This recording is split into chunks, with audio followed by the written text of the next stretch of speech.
মোটা কাপড়, মোটা চাল, মোটা ভাত, এই টাইপের একটা কথা আছে, সেটা কোথায়? প্রশ্ন কিন্তু কিছু রয়ে যায়, যে প্রশ্নের উত্তর সব সময় খুঁজে বেড়াই, উত্তর মেলে না। বলছিলাম কৃষির কথা, যেখানে সারা দেশে কৃষিতে বিপ্লব জয়গান সব সময়।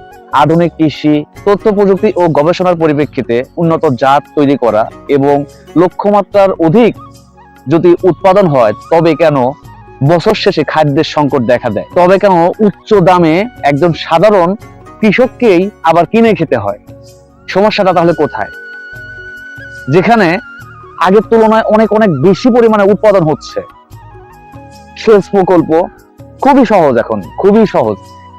যে নিজে উৎপাদন করছে সে কেন কিনে আবার খাচ্ছে? প্রবলেমটা কোথায় হচ্ছে?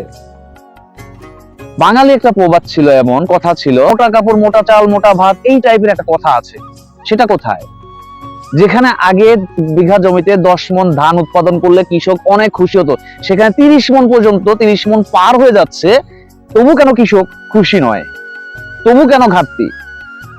তবে কি মোটা চালকে চিকন করে পাতলা করাটাই মূল কারণ, নাকি এর পিছে আবার লুকিয়ে আছে অনেক বড় এক পরিমাণের গল্প, যা আমরা জানি না?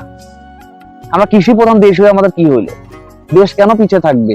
কৃষিতে কেন এত খরচ বেশি হবে? কেন কৃষিতে মানুষ বলবে, কৃষকরা বলবে লাভ হচ্ছে না? কেন কৃষকের মাথায় হাত আসবে? কেন বন্যা সব এলাকায় হচ্ছে না, কিছু এলাকায় বন্যায় প্লাবিত হচ্ছে, সেই সংকট মোকাবেলা করতে অন্য এলাকার ফসল কি সাপোর্ট দিচ্ছে না? জমিতে ধান কেটে এখন জমিতেই শুকানো হয়, সেই শুকনা ধান এবং খড় বাড়িতে নিয়ে গিয়ে আধুনিক যন্ত্রপাতি বা মেশিনের সাহায্যে সেটা মারাই করা হচ্ছে। খরচ তো তাহলে এখানে কমে যাওয়ার কথা, কষ্ট এখানে কমে যাওয়ার কথা। কমে গেছে, অনেক সহজ হয়েছে, কিন্তু কৃষকের মুখে হাসি নাই। একটা ফসল কাটার সঙ্গে সঙ্গে বাড়িতে নিয়ে তার প্রথম চিন্তা হয়, আমাকে আগে কীটনাশকের দোকানে আমার বিল পে করতে হবে।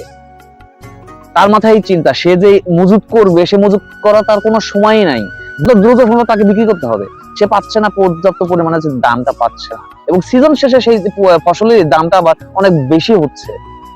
তখন ম্যাক্সিমাম কৃষকের ঘর খালি।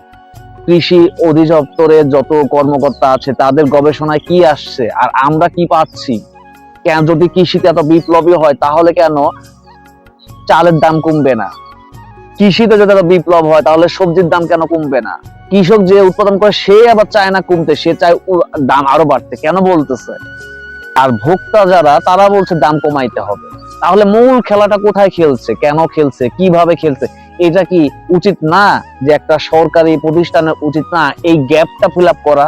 হাত ঘুরতে ঘুরতে সেটা কৃষক পাচ্ছে কয় টাকা? যত মনে অর্থশালী, বিত্তশালী, অনেক আয় রোজগার আছে, তাদের হয়তো এইরকম অনুভূতি হবে না, যে অনুভূতিটা হবে একদম নিম্ন আয় করা একটা মানুষ, মধ্যবর্তী পরিবারের একটা মানুষ, এরা যেটা বুঝবে, ওই উচ্চ বিলাসিতার মানুষ সেটা কখনোই বুঝবে না। তার কাছে 300 টাকা 500 টাকা কেজি চালও কিছুই মনে হবে না, কিন্তু একজন কৃষক বা নিম্ন আয়ের মানুষের কিন্তু ভাই 50 টাকা কেজি চাল অনেক বেশি। দেশের ঘাটতি পূরণ করতে সরকারি প্রতিষ্ঠানগুলোকে উদ্যোগ নিতে হয়, কঠোর ব্যবস্থা বা আইন প্রণয়ন সবকিছু তাদেরকেই করতে হয়। আপনারা নজর দিন, সমস্যাগুলো সমাধান হয়ে যাবে ইনশাল্লাহ।